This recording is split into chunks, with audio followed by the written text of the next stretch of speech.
Cinda, how are you doing? Good. We just came back from a little tiny getaway at Suncadia, so I'm feeling very refreshed. Yeah, it's lovely up there. Were you golfing or anything? W- Biking? Hiking, my husband and grandson golfed and they tried to fish. So, yeah. How are you doing? Better. Actually, today I've been walking a little bit in the house without my walking stick. So Oh, um, there's that's a progress. huge, yeah, good Yeah, for you. I know it's it takes time. yeah, more time than I expected, but I'm doing my exercises and it was nice to be able to walk around and do things without, stomping around with my little cane, my walking stick now. So All of a sudden, you'll probably notice a huge amount of improvement. You just have to get in baby steps to get there. yeah, I think that's probably true. Hi, Gina. How are you? I don't know if maybe she's off getting coffee. I'm here. Oh, there you are. Hi. So How are nice you to doing? see you. I'm doing good. Thank you very much. Good to see you here. We can't see you, but we can see you here. Um, so as we get started, this is Mystical Musings, and I'm Mary Lee LeBay, and we've been having conversations from everything from past life regression to metaphysics and answering questions that people have, and I'm always open to answering questions. And last week we were covering a couple of the action steps that we can take to gain and keep things and people and activities that are important to us. So what we call values. And so our values are things that we love. Um, there's a lot of definitions about um, what is love, right? And love is that which you value, right? So if you think about people in your life or things that are really valuable to you, there's that emotion of love, especially with people. Although I love my car, I love my house. There are things that we can love, right?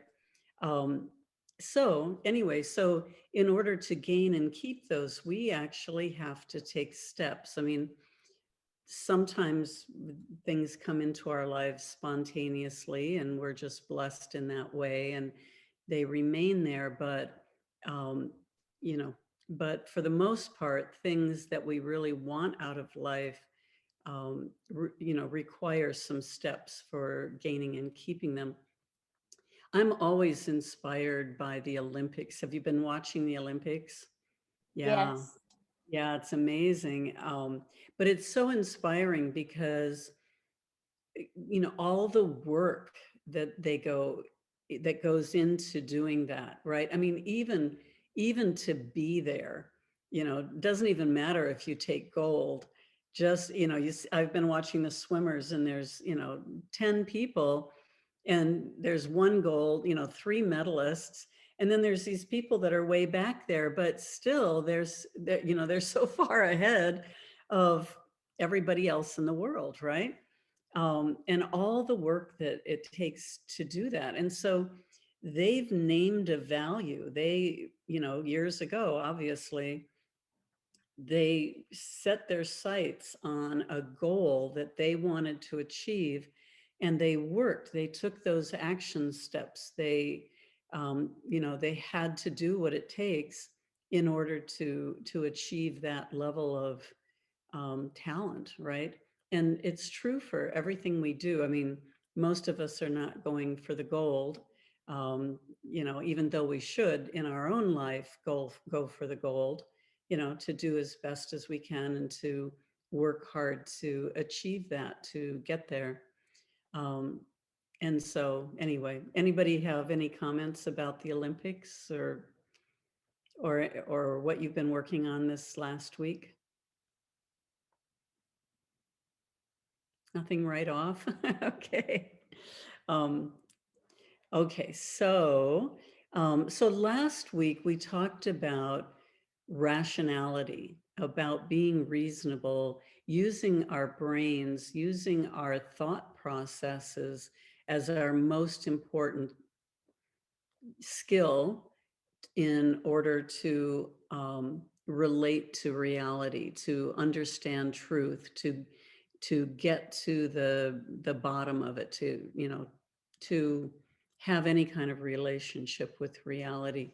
Did anybody practice that or look at or find it challenging or see where other people were not being reasonable? That's easy to do, right? So much easier to find other people that are not being rational and reasonable. But any comments on looking at rationality last week? We had rationality and honesty. Um, Honesty being um, holding your thoughts and words, your ability to reason, your thoughts, words, and actions, keeping them aligned with truth and reality, and not letting others influence your thought processes and convince you otherwise. I mean, it's good to listen to other people. I think there's not enough of that going on.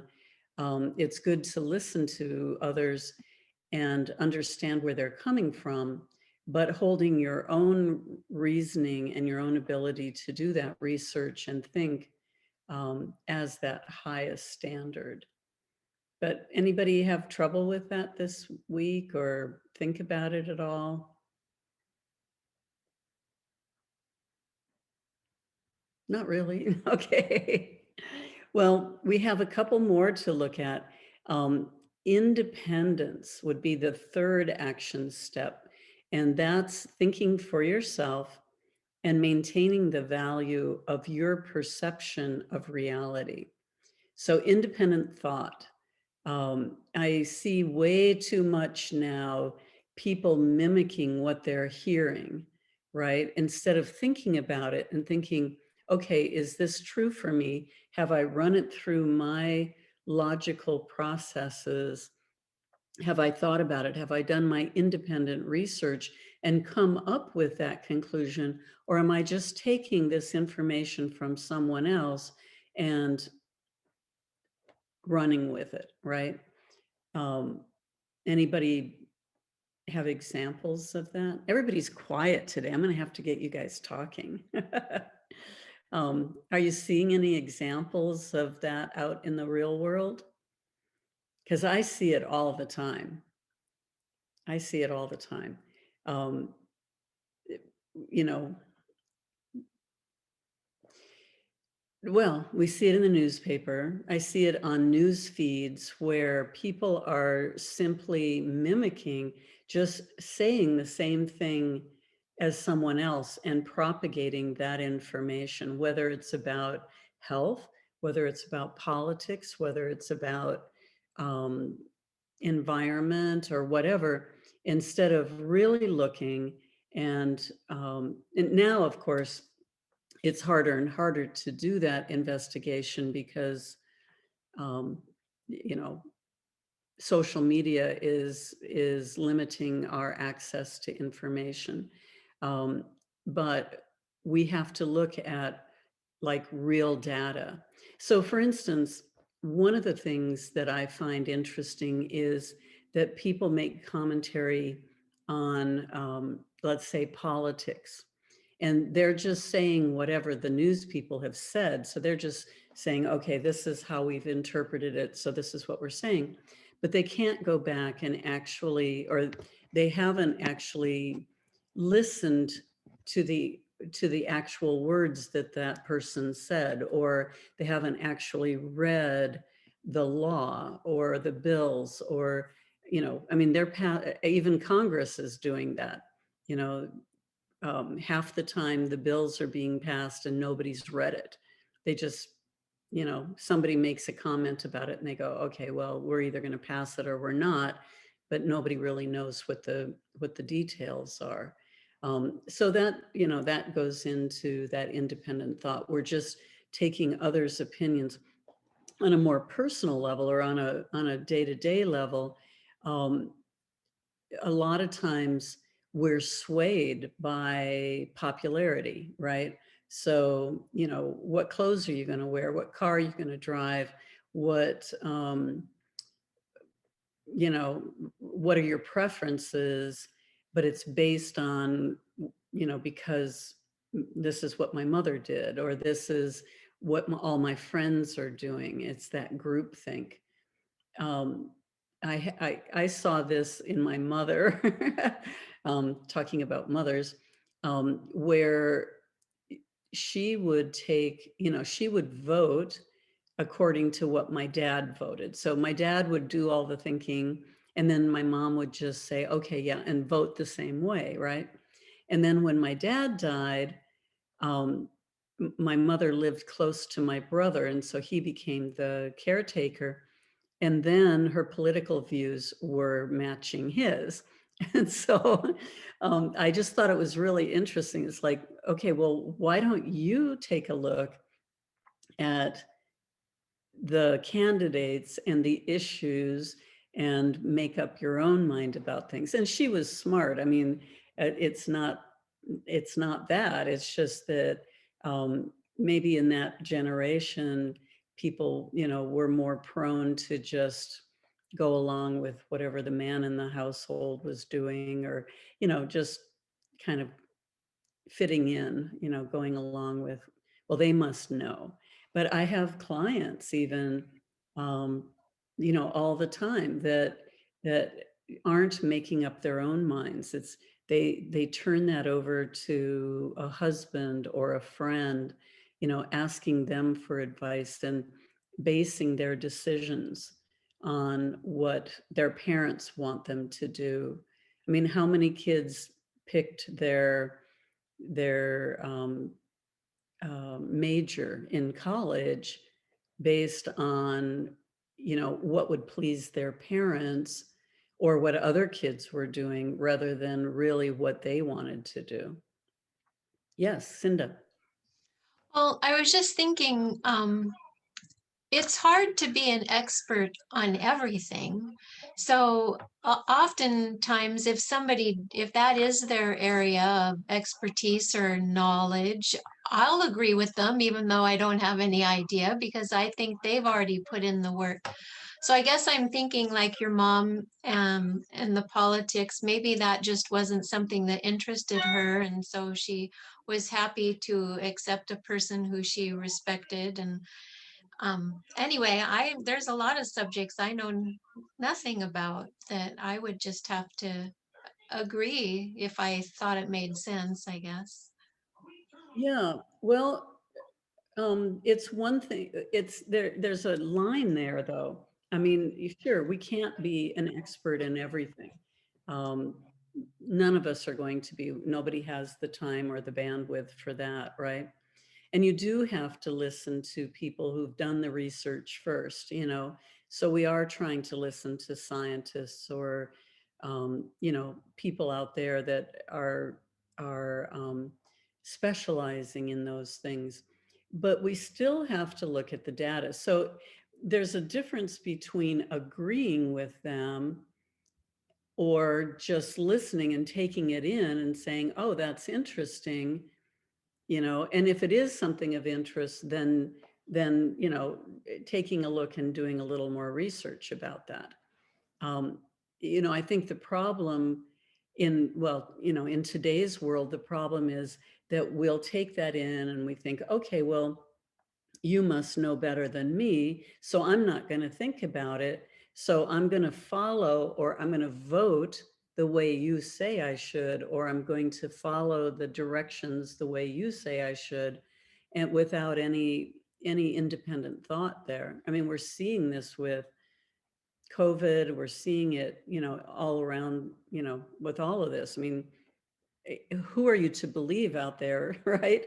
Um, because they'll say something different every week, you know. We get a lot of contradictory information. So it is up to us to make that determination. And you know, it's interesting. I think, like I'm on nextdoor.com, where, people in the neighborhood from all around can put information. Well, these people aren't experts, but they're, voicing their opinion about something or demanding that neighbors do this or that, or, shaming them for not believing or not doing something or doing something or whatever. And it's like, okay, well, are you a medical doctor, or are you, a specialist in the environment? Have you done the research, or are you just now mimicking the same information that you're hearing, right? So there's kind of a difference there. And it might make a huge difference, um, if everybody is, well, what if you lived in a communist country where, okay, I was in Vietnam some years back, and they still had um, the loudspeakers with the propaganda. And in China too, I was in Tibet, and they have the big screens and the propaganda going all the time. So when you're in the public spaces in Vietnam, even when you're inside the hotel room, you hear this propaganda. And so the people know nothing else. This is the only thing they've ever been told, right? Does it make it true? Right? It just because, even because a majority of the people think something, it doesn't make it true. Like, years ago, many years ago, they thought the Earth was at the center of the universe. That's not true. Then they thought it was at the center of the solar system. That's not true. But it was heresy to believe anything different, or to think independently and come up with, well, it doesn't make sense the way the planets are moving. It doesn't make sense that the Earth is in the middle, right? But you could get executed for that because it wasn't popular, right? So I agree. There are times when we have to rely on the expertise of other people. Um, but whenever possible, and especially in important things, and in our relationship with reality, we really need to question, and we need to look things up and have reliable sources. I don't even know where you find reliable sources anymore, unless you really dig in, go to the library and really dig into deeper research on certain things, or what people actually said, transcripts of things people said, or um, read the actual law, or look at actual data from all sides. But these action steps are not easy. This is, it could take a lifetime for us to really develop all of these virtues of maintaining our values. um,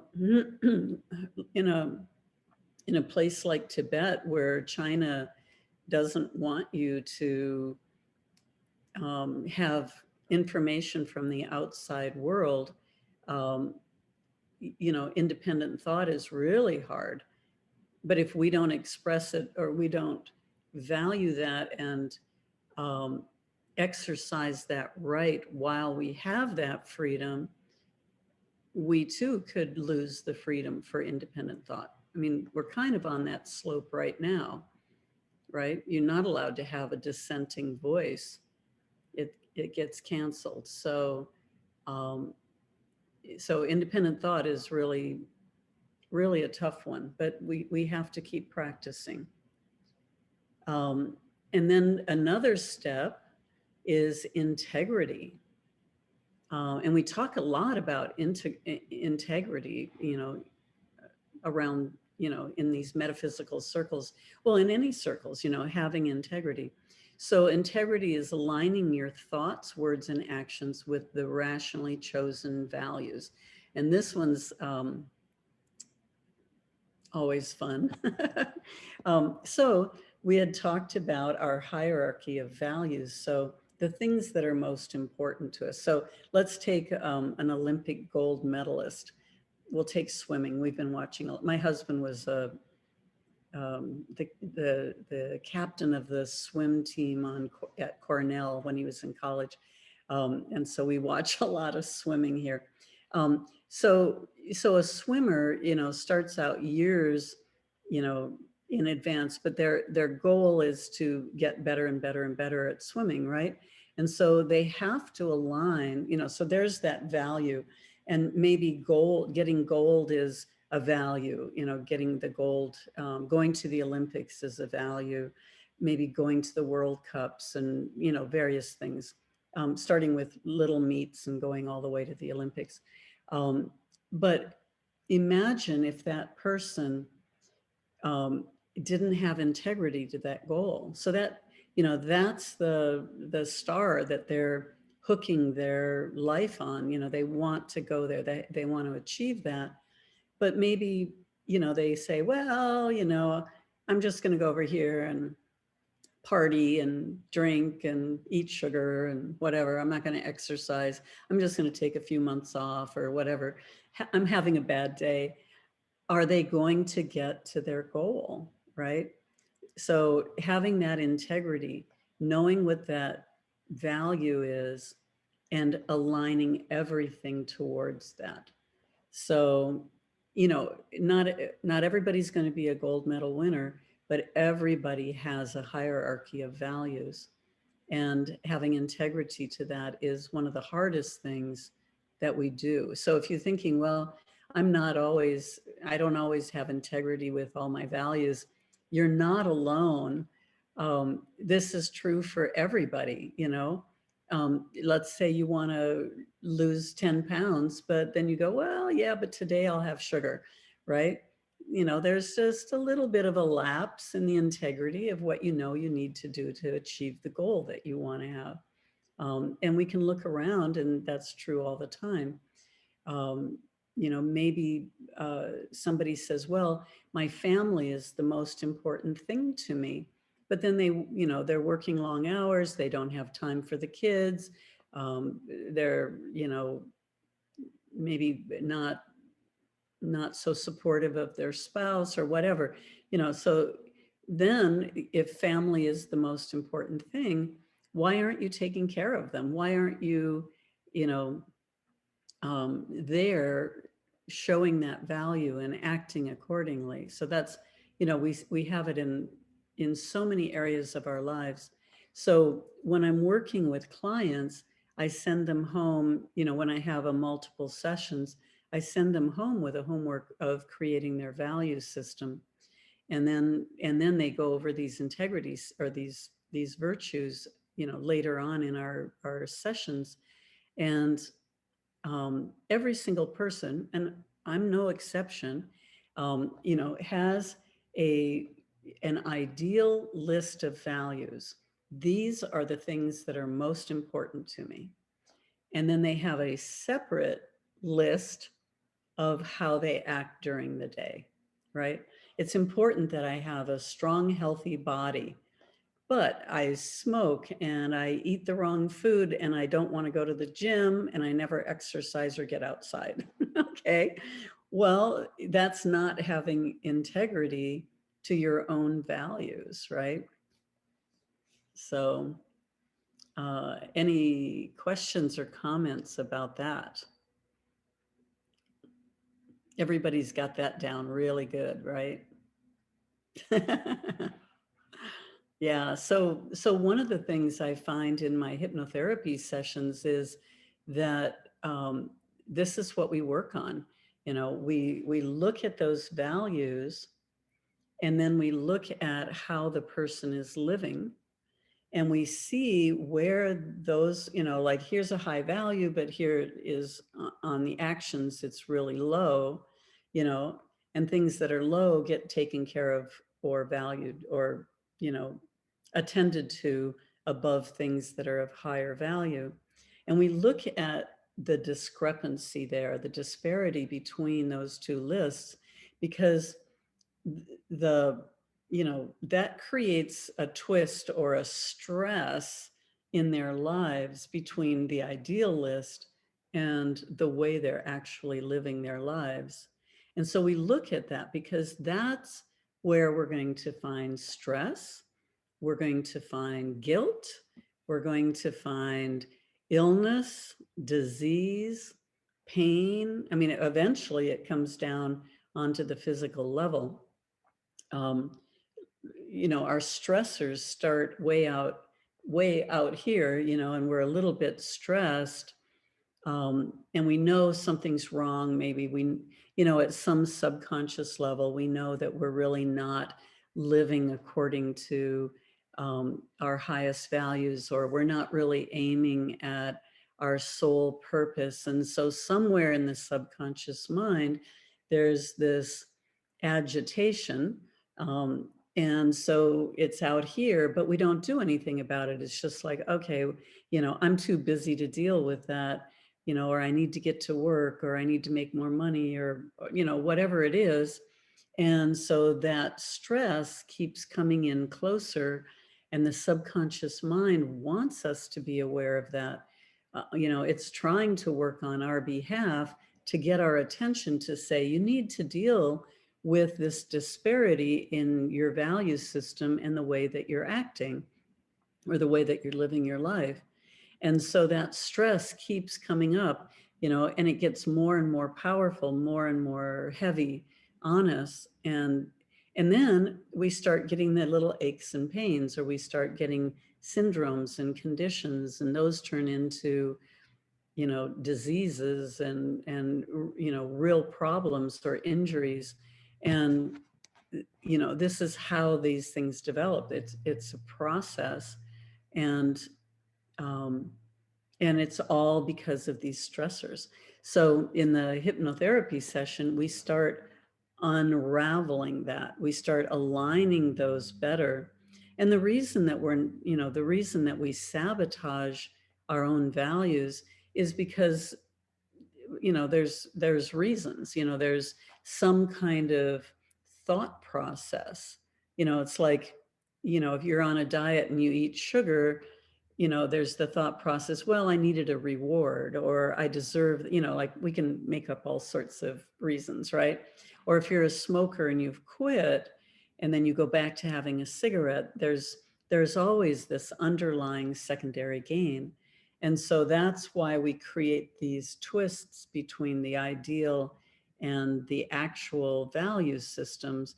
What we call self-sabotage is because there's some kind of thought process going in there that justifies it or rationalizes it. And so then, with hypnotherapy, we're able to go in there and really take a look at that and alter your relationship with that so that you're no longer sabotaging. And then you can start living, more fluidly with integrity, according to your value system. So it's not an impossible thing to get these things straightened out, but it's a fascinating process. Any questions? No, we have such a quiet group today. Mary. Yes. Hi, Debbie. I have, it's really simple. I have every day I have that I'm going to drink 2 liters of water and never do it. That's so simple, but I sabotage that over such a simple thing as water. I'm so busy. I justify it by I'm really busy, especially with COVID. I'm on the front on a desk, so I'm customer facing. So it's hard to take your mask off and put it back on. But I'm really just trying to justify it by saying I can't take my mask off. So I'm still not drinking that water. And that's one of the simplest things to do. It's not even a big task, but can still not drink 2 liters. And then at the end of the day, I think you didn't drink your 2 liters of water. I'll try again tomorrow. Right. I don't And then want to it do can it, happen again. right? And that's And if like you a do it simple at night, thing. right? Yeah. Yeah, it's crazy. I'm very similar to that with the Yeah. water. So on occasion, right now I don't have it, but I put a pitcher next to the refrigerator where I fill it up. And then, you know, every time I'm in the kitchen, I see that pitcher of water and I'm supposed to drain it every day. And half the But when time there's still I something get there. 2 litre, when I do drink 2 litres, I feel fantastic because my body feels good. My stomach feels good because I do drink water first thing in the morning before a meal, before I go to bed, just to hydrate my organs. Yeah. But I can have that battle every day with water. And it's the simplest of things to do, isn't it? The simplest of things. So, Exactly. yeah. Exactly. And it really comes down to that. But, you know, we add up about 20 different simple Mm, things that we're sabotaging, and then everything is just kind of mm. snowballing in the wrong direction, right? But you I always feel good when you've drunk 2 litres of water. Your body feels amazing. So you would think, I always want my body to feel amazing. But still, right. then we go and not drink the 2 litres, and then our body's so severely dehydrated. Isn't that funny? Mm. Because oftentimes it is something that would make us feel better. Better, yeah. Yeah, I That's know. I'm the same way, but you're inspiring me. Now I'm wanting my water. But I'm the same with vitamins. I'll be good for 3 days doing my vitamins, and then I'll go a week and I'll think, oh, I haven't been taking my vitamins, you know, or I'll take a couple here and there and think, well, I'll take the rest later because I don't want them all in my stomach. And then I never do. And it's the same thing. simple things, isn't it? The really simple things that make us feel well, that Yeah, we can just go the opposite way. I always feel so good when I've drunk lots of water. I substitute it with a coffee, which isn't good. no, no, it doesn't work. Although, you know, what I found interesting, I noticed this in the Czech Republic. I was in Prague, and maybe there's other places around Europe that when you order a cup of coffee, they always bring you a glass of water. Do they Oh, do that in the UK? no, No. no. Okay. In Prague, I did that. You know, I would order coffee and then they'd bring me a glass of water. And I thought, well, that's really interesting because you are dehydrating and they kind of Mm. give you an equal portion. Here's your coffee and now here's your water, right? And They, I they thought, well, should that's interesting. they should do that with alcohol. That also. Yeah. I always order sparkling water with my alcohol. Not Yeah. always, but I tend to, because if it's water, I just won't drink it. Mhm. But if it's sparkling, then it's like, oh, that's special, you know, and I've paid for it. So now I really need to drink it. So then I'm staying hydrated. Yeah. Yeah. Well, Anyway, that would be my constant. Make sure I drink my water and yourself. yeah, exactly. We both need to wear little wristbands or something to remind it. Yeah. Cinda. Well, I was just wondering, when you do your hypnotherapy and bring out all these issues, values and the virtues, aren't we all pretty similar, or do you find that we all, just as a human race, vary wildly? There's some similarities at the top of the list, but there's a lot of variation as you Is move there? down. Yeah, certainly with the people in your life and um, you know, like some people will be more creative, so they, you know, there's more creative kind of things that are important to them, and other people might be more practical, so there's more practical things that are important, or sports, you know. I wouldn't have a lot of sport equipment on my list, you know. Um, but yeah, so they do get different. At the top of the list, though, where we are similar is how do we support our consciousness and our existence? So, you know, so consciousness would be, you know, the ability to learn and the ability to reason and having our thinking processes and having education and books and teachers and those kinds of things towards consciousness. And then existence, having varied experiences. So, trying lots of different things. But that's where we get to be different, is what kind of books and what kind of things do you want to learn and what kind of experiences do you want to have, right? And so once we get kind of down off of the top things, then it starts to differentiate, if that makes sense. Okay. Any other comments or questions? It's good to hear you guys talking, you ladies talking. We're all Yeah, I have a ladies. comment. Yes? Yeah, so like what you described, I can relate to completely setting goals, falling off, quote unquote, the wagon. Right.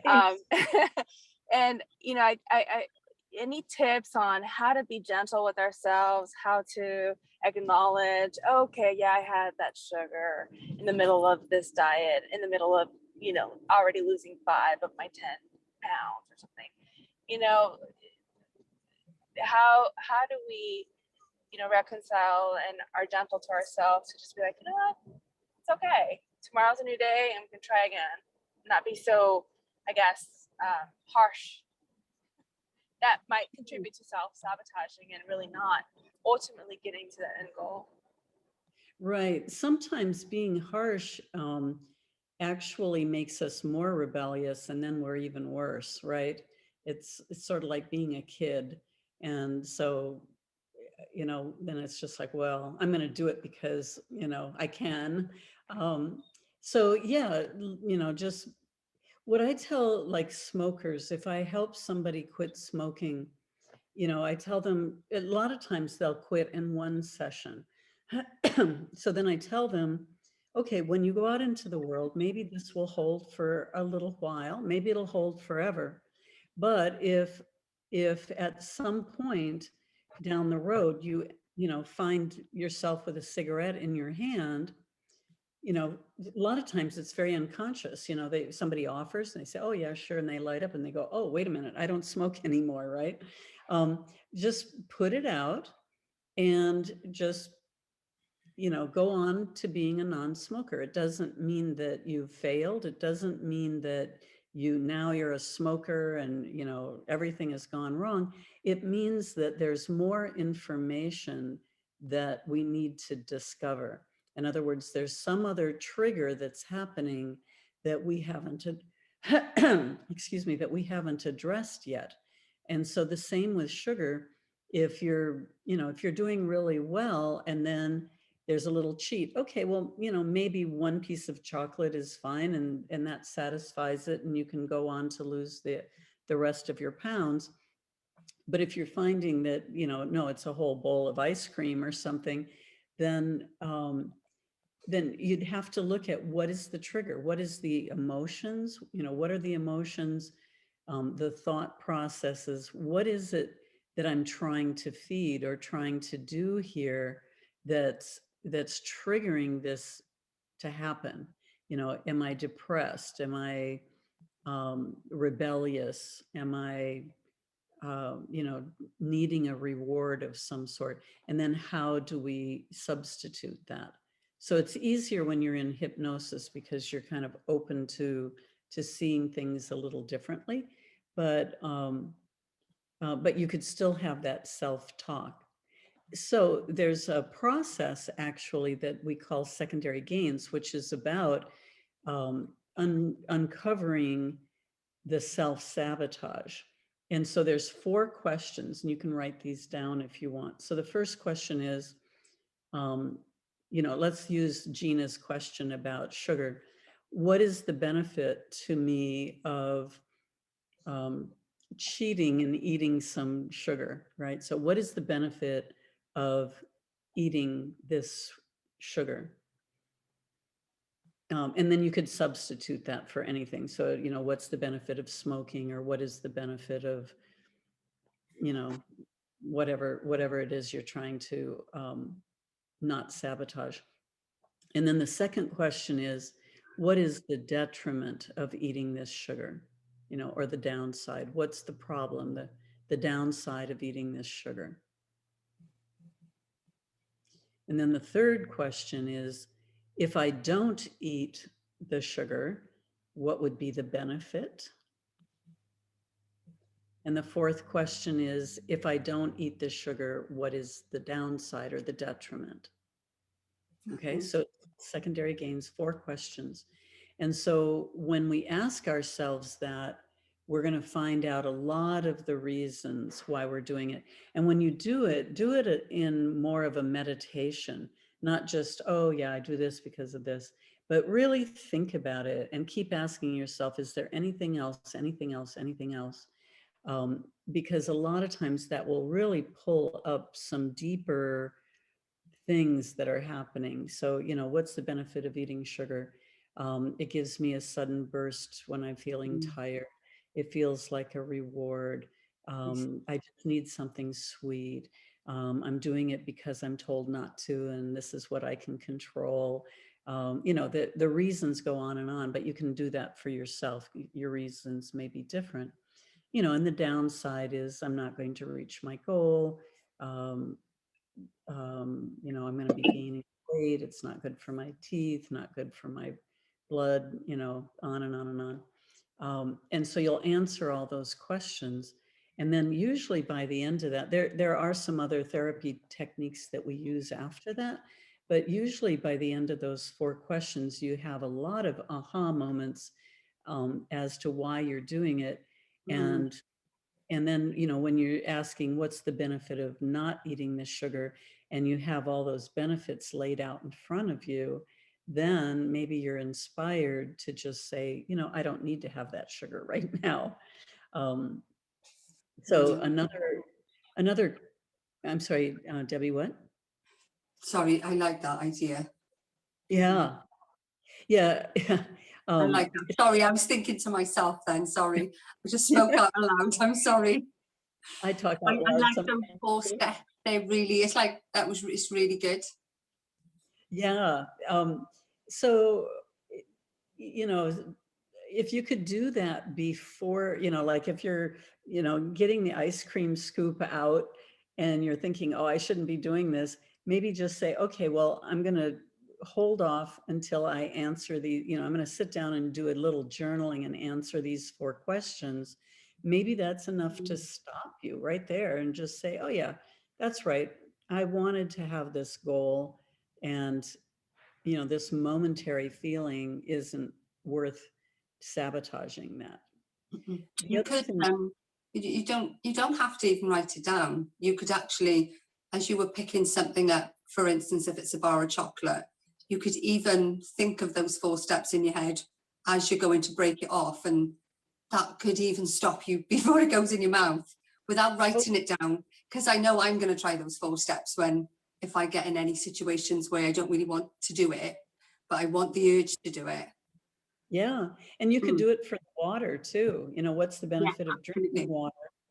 And, you know, and then what's the detriment, the benefit of not drinking water, you know, and kind of sort out that whole rationale and, you know, rationalizing and justifying, you know, and sorting it out. It's a good exercise. Mm. Yeah. So one of the things that I tell people who are quitting smoking, another little secret, and I think it would work for eating sugar or maybe anything else, is to just stop in that moment and take 10 deep breaths if there's the urge, right? And so maybe there's the urge to eat sugar, and then you just like really big, long breaths 10 times. And maybe that urge will just pass by. You know, same with smoking for sure. With smoking, it really works. You know, even if you pretend you could have a pen, you know, and you could pretend, and maybe the whole ritual, and but certainly the oxygen just resets you, Mm. and you can make it for a little longer. I know with smoking, after I think it's 72 hours, you know, you don't have those withdrawal urges anymore. It's all, you know, if you do, it's because you're bringing it on.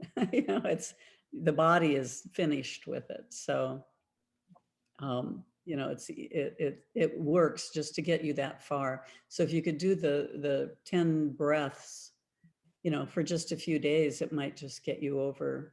Even with sugar, I noticed that if I don't eat sugar for 3 days, I don't even want it, you know, but if I have a little, then I want it all the time. But if I can just go and get it out of my system, usually 3 days, and then it's just like something sweet doesn't appeal to me.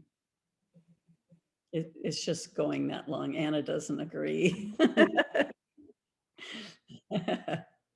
You're young and you live on a beach where you can go out and run and work off those sugar calories.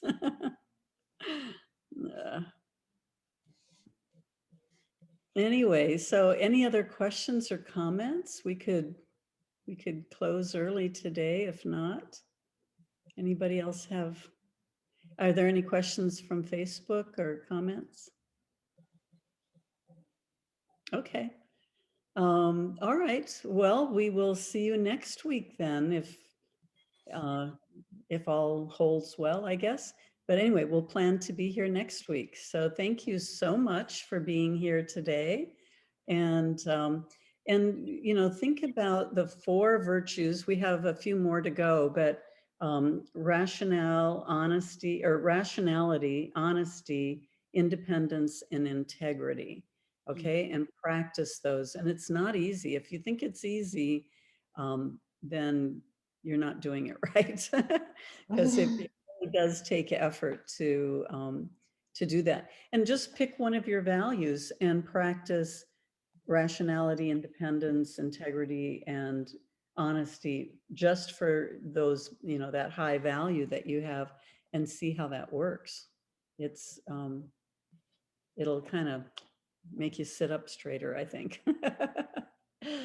Anyway, thank you all for being here today, and we will see you next week. See you next week. Mary. Bye. Thank you. Bye, Mary. Thank you. Bye-bye.